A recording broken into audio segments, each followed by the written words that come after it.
வணக்கம். சமீபத்தில் குலசை தசரா நடந்து முடிந்தது. நமக்கெல்லாம் குலசை தசரா என்பது ஒரு வேஷம் போடுவாங்க, மாலை போடுவாங்க, நேர்த்திக்கடன் செலுத்துவாங்க. ஆனால் தென் மாவட்ட மக்களுக்கு அது ஒரு வாழ்வியல் திருவிழா. தங்கள் உடலை, உரிமையை மீட்டெடுக்கும் கலையும் ஆன்மீகமும் இணைந்த சுதந்திர வெளி. குலசை தசராவில் உள்ள கூறுகளை எந்த நாட்டோடு கலாச்சார கலைகளுடனும் ஒப்பிட முடியாது என்கிறார் பேராசிரியர் காளீஸ்வரன். ஐரோப்பிய நாடுகளில், இங்கிலாந்தில், ஜப்பானில், நம்முடைய பல மாநிலங்களில் பார்த்தீங்கன்னா வேஷம் போடுறது வந்து ஒரு இனக்குழுக்களினுடைய திருவிழாவாக இருக்கும். நீங்கள் பார்த்தீங்கன்னா அவங்களுடைய இனக்குழுக்களினுடைய வளர்ச்சியை மட்டும்தான் பண்ணுவாங்க. நீங்கள் மலைவாழ் மக்கள்லே கூட பார்த்தீங்கன்னா அவங்களுக்குன்னு ஒரு மலைவாழ் மக்களுக்கான ஒரு பண்டிகை வரும், அல்லது ஒரு பிறப்பு வரும், ஒரு இறப்பு வரும், இதில் வேஷம் போடுவாங்க. ஆனால் தசராவினுடைய வேஷம் எல்லாத்துக்கும் வித்தியாசமானது.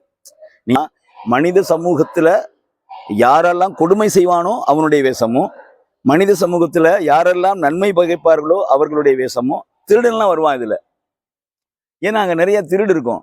அப்போ அந்த திருட வேஷம் போட்டுக்கிட்டு அவன் எச்சரிச்சுக்கிட்டே வருவான். நீங்கள் குலசேரத்தில் பார்த்தீங்கன்னா ஒருத்தன் திருட வேஷம் போட்டு ஓடுவான், ஒரு போலீஸ் விரட்டிக்கிட்டே போவான். நம்ம ரியலே போலீஸ் விரட்டுற மாதிரி பார்ப்போம். என்ன எச்சரிக்கை, டக்குன்னு போலீஸ் பிடிச்சோன்னா போலீஸ் சொல்லுவான், அங்கே பாருங்க திருட்டு பயிர்கள் எச்சரிக்கையா இருங்க. இது நான் பார்க்குற வரைக்கும் ஒரு 10-12 வருஷம் இந்த வேஷங்கள் தொடருது. அப்போ இங்கு ஒடுக்கப்பட்ட பிற்படுத்தப்பட்ட மக்களுக்கு அதிகாரம் தான் தீர்வு. யாரும் இதை மறுக்க முடியாது. இந்த அதிகாரம் பெறாத மக்களுக்கு தசரா கொடுக்கும் அதிகாரம் முக்கியமானது என்கிறார் சில உதாரணங்களோடு. ஒரு தடவை பயங்கர பெக்குலியர் என்னன்னா, ஒருத்தன் மணிமேகலை வேஷம் போட்டிருக்கான். மேல கையில வந்து ஒரு காயசண்டிகை மாதிரி ஒரு அட்சய பாத்திரம் கொண்டு வர்றான். அந்த அட்சய பாத்திரம் பொறி கடலையெல்லாம் இருக்கு. அப்படி எடுக்க ஒருத்தன் போட்டுக்கிட்டே இருக்க, கூட ஒரு குழந்தை வருது. அது எடுக்க அந்த பொரியும் கடலையும் போட்டுக்கிட்டே வருது. அது யாரெல்லாம் பசியோடு இருக்காங்கன்னு பார்த்து கொடுத்துட்டு வருது. அப்ப இந்த வேஷங்கள், இங்கு தசரால போடக்கூடிய வேஷங்கள் எல்லோருக்கும் பொதுவாக, எல்லோருக்கும் நன்மை தரக்கூடிய வேஷமாக, எல்லோருக்கும் உரிமையை மீட்டு தருகிற வேஷமாக. அம்பேத்கர் எதுக்கு வர்றாருங்க? காந்தி எங்க எதுக்கு வர்றாரு? நேதாஜி சுபாஷ் சந்திர போஸ் எதுக்கு அங்க வர்றாரு? ஏன் வந்து கலைஞர் கருணாநிதி அங்கேயே வர்றாரு? எல்லா வேஷம் விட்டு அப்படி அலைஞ்சிட்டு இருப்பாங்க. அப்போ கலைஞர் கருணாநிதி வேஷம் வரும்போது அவர் ஒரு தலித் வேஷம் போட்டுருப்பாரு, கலைஞர் கருணாநிதி வேஷம் போட்டுக்கிட்டு இருப்பாரு. உடனே அந்த பச்சை கலர் சட்டை போட்டுக்கிட்டு இருக்கான் பாருங்க, திமுகவினுடைய இளைஞரணின்னு வேலைன்னு ஓடி வந்து கலைஞர் கை கொடுப்பான். நீங்க வந்து கலைஞர் கை கொடுத்துட்டு நீ வந்து தலித்தான்னு கேட்க முடியாது இல்லைங்க. அப்ப ஒற்றுமையை வலியுறுத்தக்கூடிய ஒரு தெய்வமாக அந்த தெய்வம் இருக்கிறது. இப்போ பாஞ்சாலி கேரக்டர் ஒன்று இருக்கும், தெருக்கூத்து போடுறவங்க அங்கே வருவாங்க. பாஞ்சாலியினுடைய சேலையை பிடிச்சி ஒருத்தர் இழுக்கிற மாதிரி வருவான். உடனே போலீஸ் வந்து மண்டையில் ஒரு போடுவார், உனக்கு போக்சோ தெரியுமா, உனக்கு 1098 தெரியுமா பாரு. இதெல்லாம் ஏன் அவங்க அங்கே சொல்றாங்க? அப்போ தசராவில் இந்த சமூகத்திற்கான அடைமொழிகளை, இந்த சமூகத்திற்கு தேவையான விடியல்களை தரக்கூடிய வடிவங்களும் உருவங்களும் இருக்கிறது. அதனால தமிழகத்தில் நடத்தப்பட்ட ஆய்வுகள் என்னென்ன? இந்த வேடமணிதல் பற்றி கூறும்போது கிராமப்புறங்களில் வேடமணிதல் என்பது மிக இயல்பானதாம். பழையரம்மா கூத்து வடிவத்தில் பார்த்தீங்கன்னா, கே குணசேகரன் ஆய்வு பண்ண பழையரம்மா கூத்து வடிவத்தில் ஒரு ஆண் வந்து உயரமான ஆணும், ஒரு பக்கம் ஆணாகவும் ஒரு பக்கம் பெண்ணாகவும் வேஷம் போட்டு வர்றான்.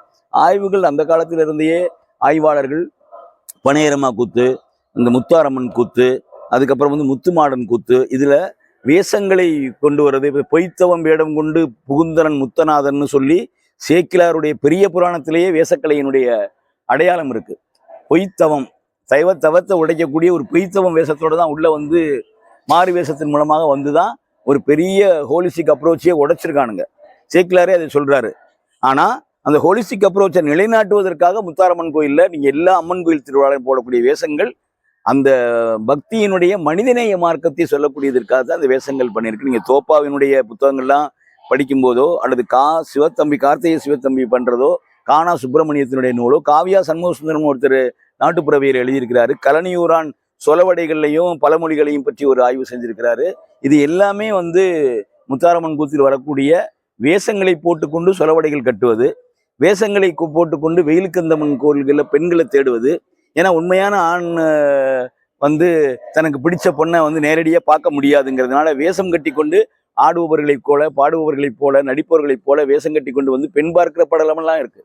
அதனால வேஷம் கட்டுதல் அப்படிங்கிறது தன்னுடைய வாழ்க்கையில் ஒரு நன்மையை உருவாக்க, தான் போடுகிற வேஷம் பிறருக்கு நன்மையை தருவதற்காகத்தான் சொல்லி நிறைய வரலாற்று ஆய்வாளர்கள், கதை ஆய்வாளர்கள் நான் சொல்லலை, புனைவு ஆய்வாளர்கள் நான் சொல்லலை, வரலாற்று ஆய்வாளர்கள் முத்தாரம்மன் வரலாற்றை வேஷங்களின் வழியாக வென்றெடுத்த தெய்வம் அப்படிதான் சொல்றாங்க. ஒரு உடல் இன்னொரு உடலாக மாறுவது, ஆண் பெண்ணாக மாறுவது நினைக்க கடினமாகவும் ஏற்றுக்கொள்ள தயக்கங்களும் இருக்கும். சூழலில் இங்கு பரிமாற்றம் சர்வ சாதாரணமாக நிகழ்கிறது. கட்டி வைத்துள்ள எல்லா பிம்பங்களையும் தசரா கட்டுடைப்பதாக சொல்கிறார். ஒரு பெண்ணிய தூர்களை எப்படி பார்க்க வேண்டும் என்கிற பார்வைக்கான வேஷங்களாகவும், பார்க்கறதுக்கு உங்களுக்கு அசிங்க மாதிரி தெரியும், ஆனா நீங்க அந்த இடத்துல நெருங்கக்கூட முடியாத அளவுக்கு அவங்களுடைய உருவத்துல வந்து ஏற்பாடு பண்ணியிருப்பாங்க. ஒரு ஆண் பெண் வேஷம் போடுவான், ஒரு பெண் ஆண் வேஷம் போடுவான், ஒருத்தன் ஆணும் பெண்ணுமாக பனையரம்மான்னு சொல்லக்கூடிய ஒரு வேஷத்தை போட்டு வருவான். அப்ப நீங்க பண்ணும்போது ஆண் பெண் சமத்துவத்திற்கான கூறுகளைத்தான் இந்த இருக்கும். நீங்க பாத்தீங்கன்னா ஒரு ஒரு திருநங்கைகள் எல்லாமே டாக்டர் வேஷம் போடுவாங்க, அதுவும் ஆண் டாக்டர் வேஷம் போட்டிருப்பாங்க. அதே மாதிரி போலீஸ் வேஷம் போடக்கூடியவங்க அப்படிலாம் பார்த்தீங்கன்னா ஆண்கள் எல்லாம் பெண் போலீஸ் வேஷம்லாம் பார்த்துருக்காங்க. அப்போ அது டீகன்ஸ்ட்ரக்ட் பண்ணுறது தானே. ஒரு ஆண் பெண் போலீஸ் வேஷம் போடுறான், ஒரு பெண் வந்து ஆண் போலீஸ் வேஷம் போடுறாங்க, ஒரு வந்து இப்போ பெண்கள் வந்து சிங்க வேஷம் போட்டு வர்றாங்க. சிங்க வேஷத்தையெல்லாம் பார்த்தீங்கன்னா அந்த சிங்கத்துக்கு மேலே ஒரு ஆண் தான் உட்காந்துருப்பாரு, ஆனால் அந்த புலி மேலே ஒரு ஆண் தான் உட்காந்துருப்பாரு. ஆனால் வேஷங்களை பெண்கள் போட்டு வர்றாங்க. அப்போ அந்த பெண் வேஷம் போடக்கூடிய அந்த புலி வேஷம் போடக்கூடிய அந்த பொண்ணு வந்து ஆண்கள் அடக்கிறது மாதிரி பண்ணுவாங்க. அப்படியெல்லாம் ஒரு வேஷங்களின் வழியாகவே ஒரு ஒரு சமத்துவத்தை நிலைநிறுத்துறாங்க. உடல் சார்ந்து இருக்கக்கூடிய விடுதலையை அந்த பெண்கள், பொருளாதார விடுதலை மட்டுமல்ல, உடல் சார்ந்த விடுதலையும் குலசேகர திருவிழாவில், தசரா திருவிழாவில் உடல் சார்ந்த விடுதலைக்கான கூறுகளை வேஷக்கலைஞர்கள் இந்த மக்களுக்கு அறிவுறுத்துறாங்க. மக்கள் தசராவில் நீங்க பாத்தீங்கன்னா அசுரன் வேஷம் போட்டு வருவாங்க. அந்த அசுரன் வேஷத்திலேயே பெண் அரக்கிகள் வேஷம் போட்டு வருவாங்க. நீங்க பெண் அரக்கிகள் வேஷம் போட்டு வந்தாலும் ஆண் அரக்கன் வேஷம் போட்டு வர்றவனுக்கும் பெண் அரக்கிகள் வேஷம் போட்டு வர்றவங்களுக்கும் ஒரு டிஃபரன்சியேஷன் நீங்க பார்க்கலாம். ஆண் அரக்கன் இப்போ வேஷம் போட்டு வர்றவன் முத்தாரம்மனை பார்த்தோன்னா பயப்படுவான்.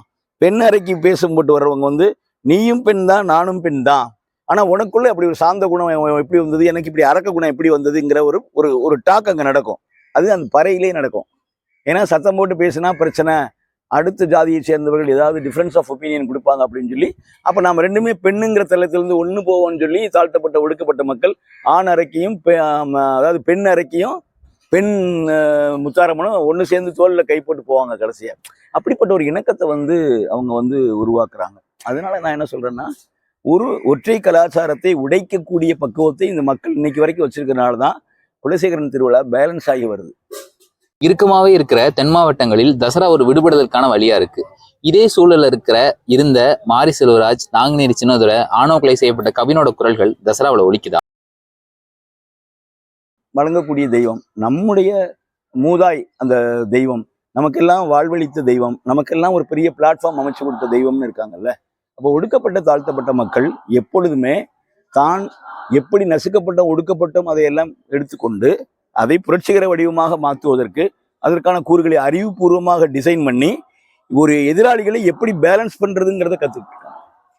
வளர்ச்சி சார்ந்து பேசக்கூடிய அரசாங்கத்தை சேர்ந்தவர்கள், அதுக்கப்புறம் பார்த்தீங்கன்னா அரசியல் பேசக்கூடியவர்கள், அதுக்கப்புறம் பார்த்தீங்கன்னா நமக்கு புரட்சிகரமான விஷயங்களை சொல்லக்கூடியவர்கள், எல்லாரும் பார்த்தீங்கன்னா பல்வேறு இனக்குழுக்கள்ல இருந்து வருவாங்க, பல்வேறு ஜாதிகள்ல இருந்து வருவாங்க, பெரிய முற்போக்காளர்கள்லாம் வருவாங்க, ஜாதி மதம் மறந்தவர்கள்லாம் வருவாங்க. அப்ப இவர்கள் எல்லாரையும் ஒருங்கிணைக்கக்கூடிய ஒரு இடமாக இருக்கிறது. அவை ஒரு ஆன்மீக நிகழ்வாகவோ அதையொட்டி ஆகம விதிகளுக்குள்ளோ தள்ளிவிடும் முன்னரே அறிவு சமூகம் இதனை கரம் பற்றி நிற்க அவசியம் ஏற்படுகிறது. பண்பாட்டு மார்க்சியம் அந்தோனி கிராம்ஸின் கூறுகளை பொருத்தி ஆராய வேண்டிய கடமை அறிவு சமூகத்திற்கு உள்ளது என்பதையே பேராசிரியர் காளீஸ்வரன் நிறைய வார்த்தைகள் நமக்கு உணர்த்துகிறது. முற்படுத்தப்பட்ட ஒடுக்கப்பட்ட ரெண்டு பேருக்கு இடையில பார்த்தீங்கன்னா ஒரு மிகப்பெரிய டிஸ்டன்ஸ் இருக்கும். ஆனா அது எங்க ஜீரோவா குறையும்னா, ஆடுறவன் முத்தாரம்மனா வந்து ஆடினான்னா அவ்வளவு இருக்கும். ஆடுறவர்கள் முத்தாரம்மனாக ஆடுறவர்கள் சாதாரண ஒடுக்கப்பட்ட தாழ்த்தப்பட்ட மக்களாக ஆடுவார்கள். வணங்குறவங்க அந்த ஆக்ரோஷத்தை பார்த்து வணங்குவாங்க. ஆனா அவன் என்ன சாதின்னு தெரிஞ்சிருச்சுன்னா இது பண்ணுவான். இன்னைக்கும் கோயிலுக்குள்ள வரி வாங்கும்போது பார்த்தீங்கன்னா எல்லாம் அந்த வரியை வாங்கி அவங்களுக்குள்ள மண்டபாப்படிகளா, அவங்களுக்குள்ள உணவு பரிமாற இடங்களா இருப்பாங்க. இவங்க வாங்குறவங்களா இருப்பாங்க. அது வரைக்கும் அப்படியே அக்னியா ஆடி வர்றவன் கையேந்து சோறு வாங்குறதுக்கு அந்த மண்டாப்படிக்கு தான் போகணும். அப்படிப்பட்ட சூழல் தான் இன்னைக்கு இருக்கு.